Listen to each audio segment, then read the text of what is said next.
Hey guys, and welcome to World of Warships with Voulezvous. In today's replay we will be featuring the Tier 8 premium Japanese cruiser, the Atago. But before we jump into the game, I want to remind you guys that I'm still running the Grand Naval Battles contest.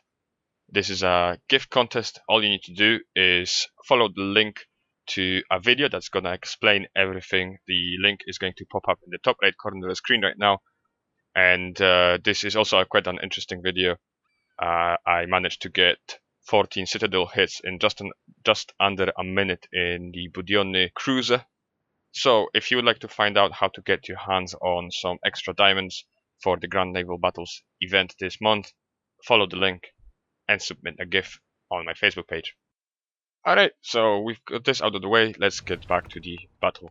So as you can see from the team list, this is a predominantly Tier 8 match. We've also got a carrier in each team, and this is a Tier 6 carrier, and I know from experience that those carriers, they won't really be able to achieve much in this game. So I'm spawning on the southern side of the Land of Fire map, right smack in the center, and I'm thinking what to do now. And I look at the map and our team composition, and it seems that it will make much more sense if we push for the A and B cap instead of the C cap. The majority of our forces are on this side, and the battleships will require some space to maneuver, and the A cap area will provide them with that space. So that's where I want to go first. So if you are my regular viewers, you may know that I may have a little bit unorthodox approach to the captain specs, and if you've seen any of my previous videos about the Atago, you've probably seen that I choose usually quite unusual, or rather not very mainstream captain specs. But if you would like to see the ones I used for this particular match, then I invite you to wait till the end of the video, where I will talk about my module, consumable, and captain spec choices for this particular match. All I will tell you right now is that I do have the 15-star captain, and that means that I managed to get my detection very low, down to 9.1 kilometers, which is rather beneficial, and this makes sense as long as you remember to also stop shooting from time to time to allow your ship to be unspotted again, and that way you can use this really low detection range to your advantage.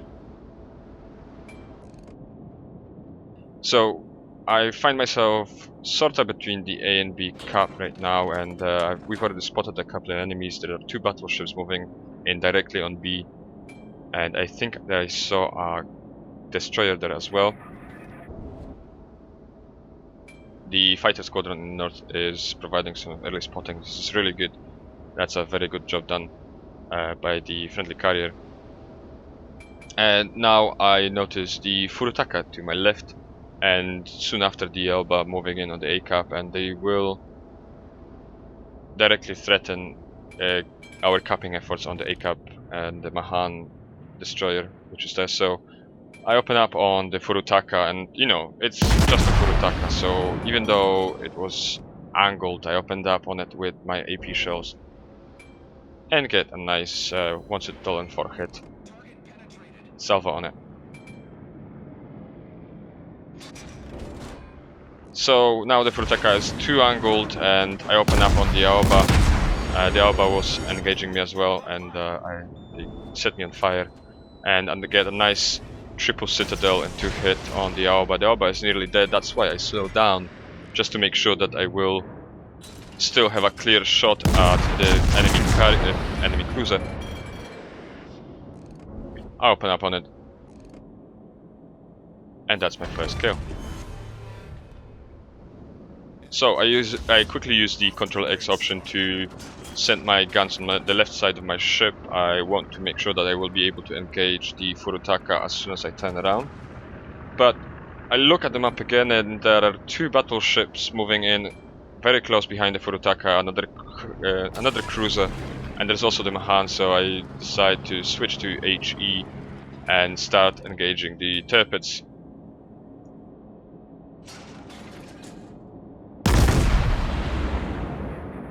My Atago's captain perk choices allow me to basically give me 20% chance of setting enemy ships on fire, so for the 5 turrets that I have, basically on the average one of them will be able to set fire, and this is exactly what I'm counting on. I'm opening up on the Tirpitz.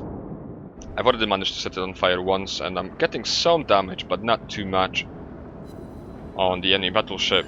And I have a dilemma now, because I'm going to run into an island and I do not want to turn left. It's very tempting because all my guns are on this side and that would allow me to continue firing, but those 2 battleships are way too close for my liking, and I did not want to give them an easy broadside, and therefore I turned to the west, and I only get to use 3 out of my 5 turrets, but that way at least I think that I ensured a slightly bigger chance for my safety.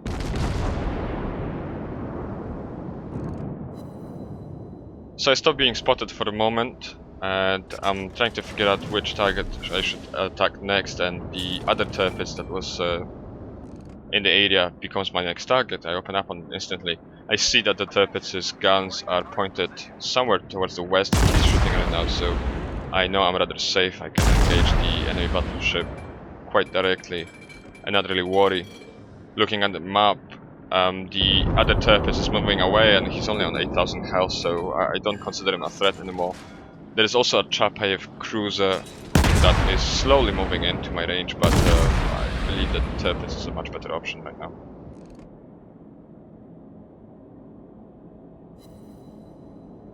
The Tirpitz is also trying to cap right now, so every single time I reset the cap, I get some extra experience, which is really good.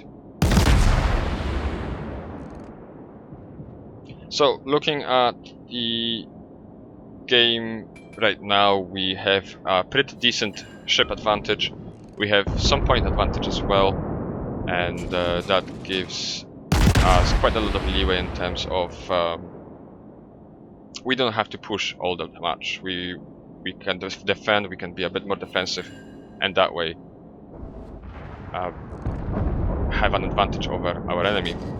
So again, I almost run into this island, and again I use the Control X function just to switch my guns to my left side.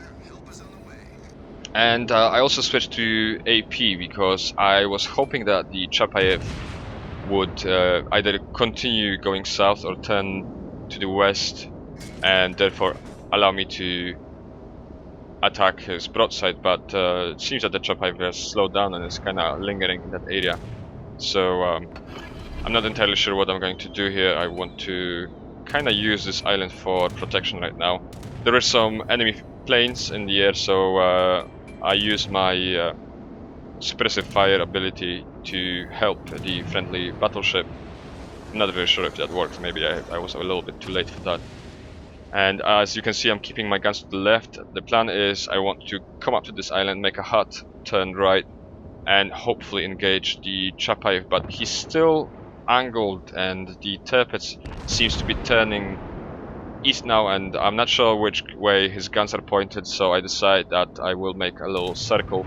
I want to turn around, but I do want to end up going east, and that's why I just used the Control X ability again to make sure that my guns are sort of pointing to the back left quarter of my ship in order to be able to launch a salvo sort of in the direction of the Fuso perhaps, or the Chapayev if he decided to move away from this island. But now I see the Fubuki, and I have HE loaded, so I open up on the enemy destroyer, but this is quite long range, and I'm close but not close enough to deal damage. So again, one more attempt at the Chapayev. The enemy Tirpitz is moving away from my gun range, which is really good for me. That's exactly where I want to have him right now.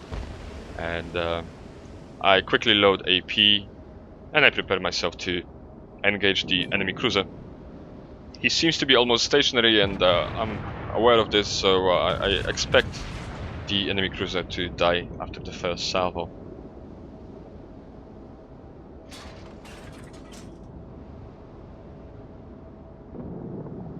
Coming out from behind this island, and as I expected, the cruiser is stationary. He's just started reversing, that's why I kind of spread my shots, but it turns out that it wasn't really necessary, and my second shot already kills the Chapayev off, and that gives me under 3 citadels, totaling 7 citadels so far, and 49 hits, 2 kills. So, what's happening now? I'm moving in on the B-cap, and I see the enemy Fuso moving in from behind the island, but I know that with my spotting range, the Fuso will not be able to interfere with my capping as long as I won't fire my guns. So that is the plan for the moment. I'm still keeping HE just in case I still was in a good position to attack the Fuso after I cap.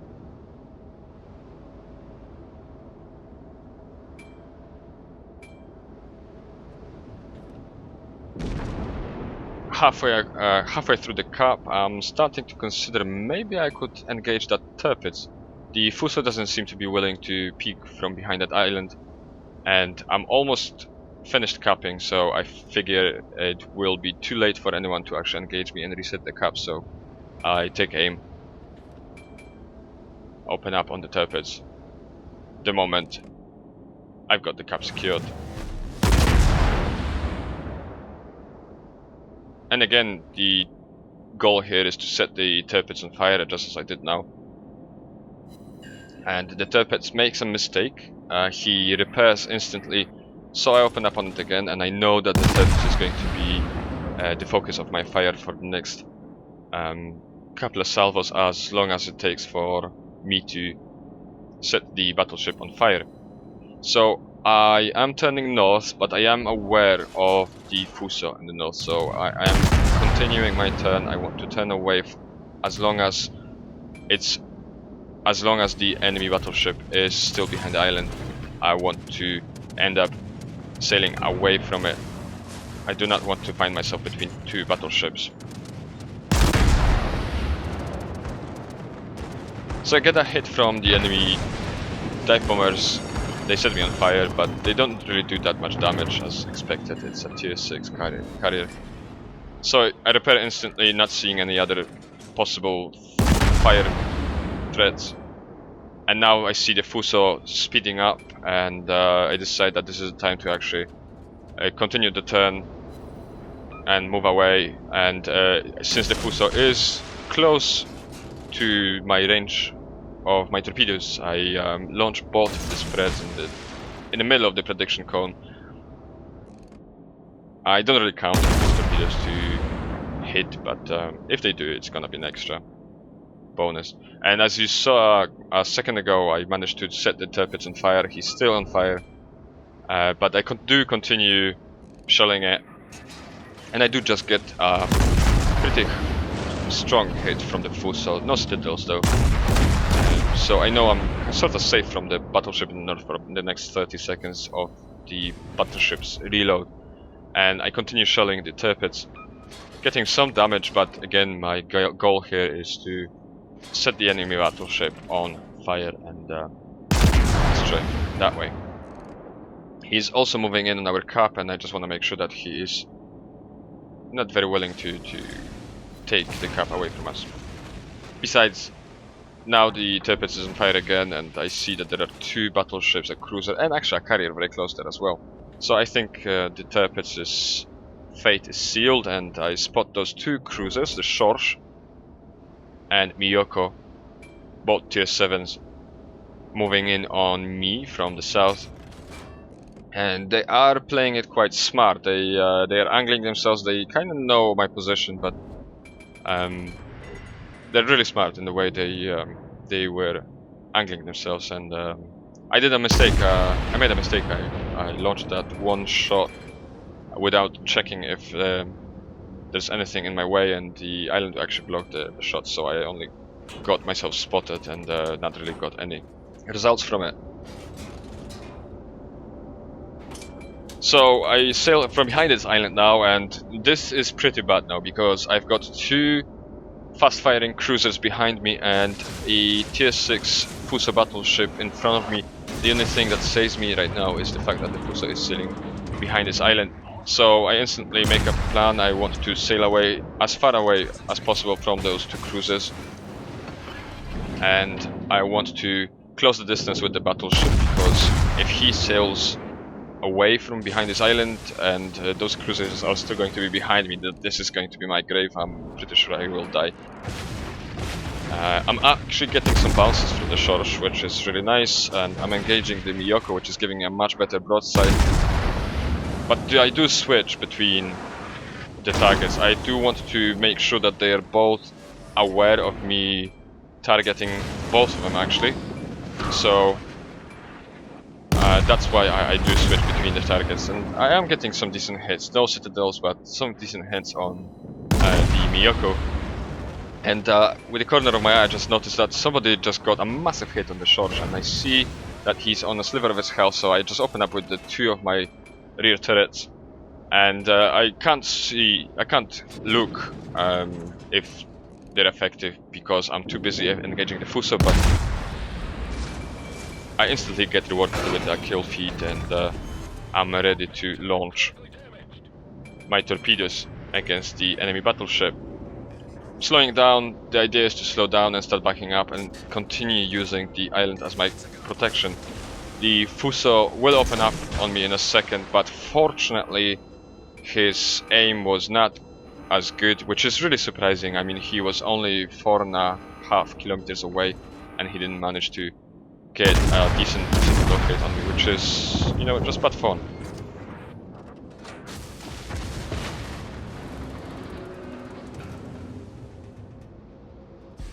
And that's why I don't really feel very bad when those two torpedo hits that I get on the Fuso give me the Confederate Award and the Legend of the Seas Award.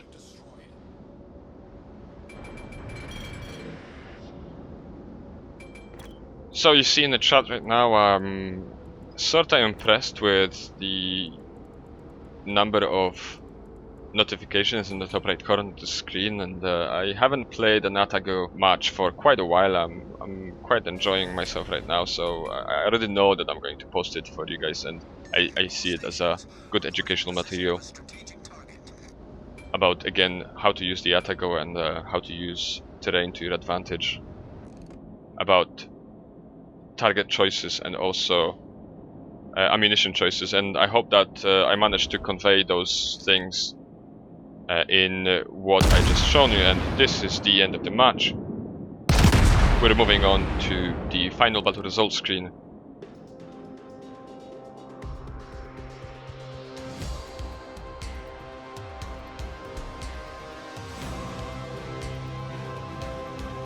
And as you see, this was a pretty decent victory. I got the First Blood, Confederate, and the Legend of the Seas awards.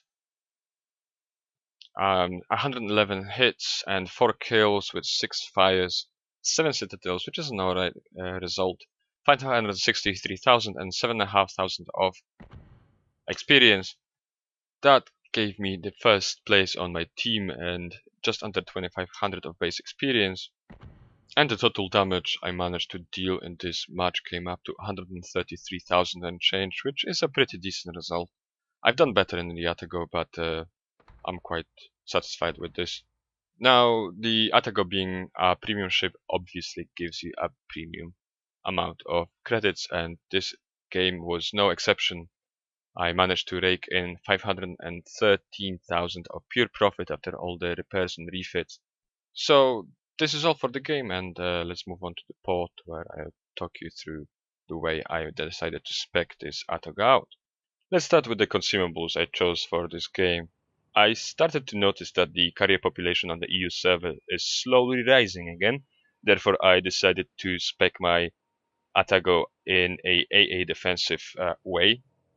That's why I've got the defensive AA fire consumable, and every single one of those consumables is a premium one. This is a premium ship, and I really don't see why I should be skimping on premium consumables, as if I'm still going to make a profit anyway. Moving on to the upgrades. For the first one, I chose the main battery modification 1. For the second one, the gunfire control system modification 1. For the third one, the propulsion modification 1. But that's an option, I guess. You could also go for the damage control system modification 1. The fourth one is the propulsion modification 2. I maneuver quite often, and I want the ship to gain speed as quickly as possible. And the last one, I used the concealment system modification 1 just to drop the detection range of the Atago another 10%. Moving on to the captain perks.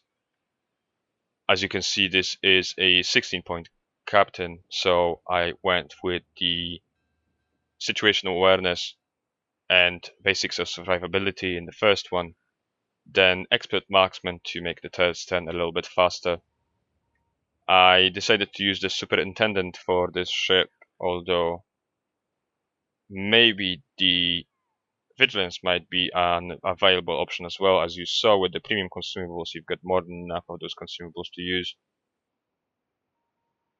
But the health recharge is really good on the Atago, especially if you're using the flag, which is boosting it even more. So I may be changing to this. This is a viable option, I think. Then the next one is a pretty obvious one, Demolition Expert, that rakes up the Atago's fire chance to 20%. And the final fifth perk is the Concealment Expert, which basically, with all the other upgrades, dropped the detection range of the Atago to 9.1. So this is pretty much Russian destroyer detection range. So that's a pretty good one. You can sneak up on a lot of ships that way. And that will also allow you to launch your torpedoes in stealth. So that's quite a viable option, and gives you a very interesting mechanic. You can play Japanese destroyer style with your Japanese cruiser if you want. So guys, I hope that you enjoyed watching this video, and if you did, I think you might be interested in watching another one of mine. The most recent one I did was on the Tier 7 American Premium Cruiser, the Atlanta, which is a very peculiar ship which I really like, but it has got quite a strong force of opponents. So if you'd like to see my view on how to sail the Atlanta and watch the Atlanta do 155,000 damage, then the link to this video should be popping up in the top right corner of the screen. And if you did like this Atago video, please do give it a like down below. It motivates me to come up with more content for the channel, and also think about hitting the subscribe button if you haven't done so yet. And all I've got to say now is thanks for watching, and I'll catch you in the open seas.